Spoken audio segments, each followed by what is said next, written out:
friends, our today's topic is filtration. एक mixture में से हम सॉल्यूट किस तरह सेपरेट करते हैं.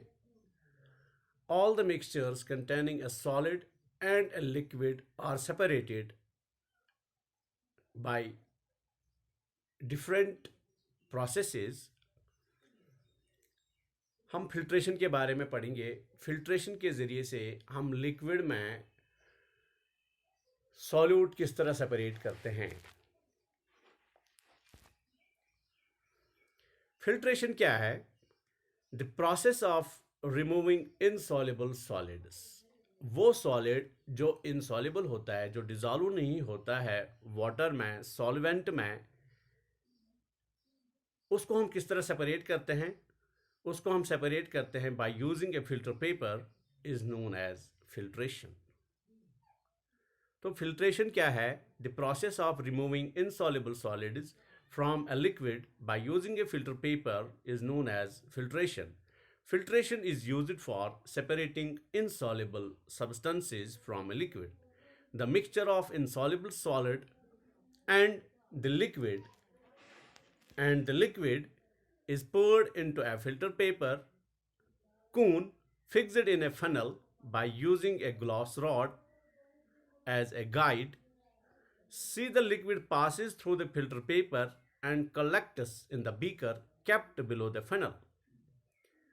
The solid particles, being bigger in size, do not pass through the filter paper and remain behind on the filter paper.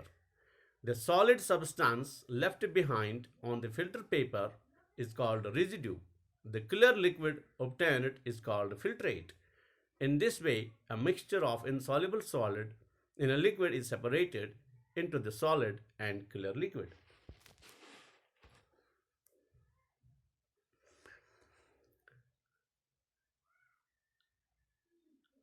One more example, a mixture of chalk and water is separated by filtration. अगर हम चाक को grind करते हैं, उसको हम water में डालते हैं, तो इस चाक को हम किस तरह सेपरेट कर सकते हैं?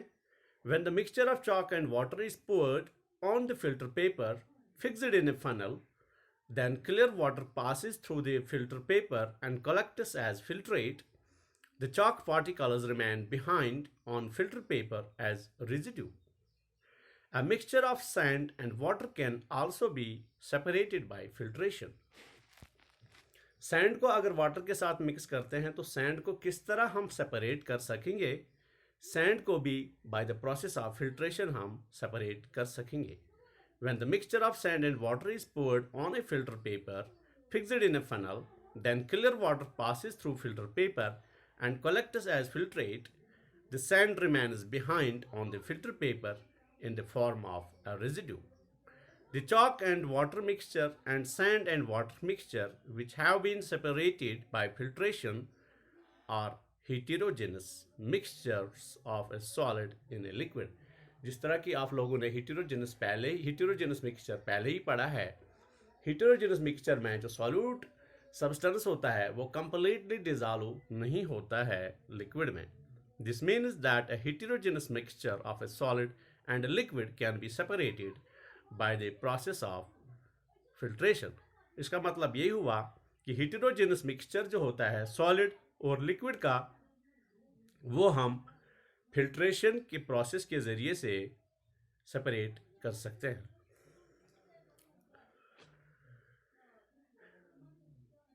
One more example, the used tea leaves are separated. जब हम चाय बनाते हैं अपने घरों में, तो चाय में चाय की पत्ती होती है, तो चाय की पत्ती को हम चाय से किस तरह अलग करते हैं? उसके लिए हम छानी का यूज़ करते हैं. तो वो चाय की पत्ती जो होती है उसका साइज़ बड़ा होता है, वो छानी में ही रहती है, और जो चाय होती है वो छानी के ज़रिए से कप में जाती है या किसी और बर्तन में जाती है. तो इस तरह से हम the used tea leaves are separated from prepared tea by the method of filtration. तो चाय की पत्ती को भी हम सेपरेट किस तरह करते हैं? By the process of filtration. मुझे उम्मीद है कि आप लोगों को प्रोसेस ऑफ फिल्ट्रेशन समझ में आया होगा। Thanks, that's all for today.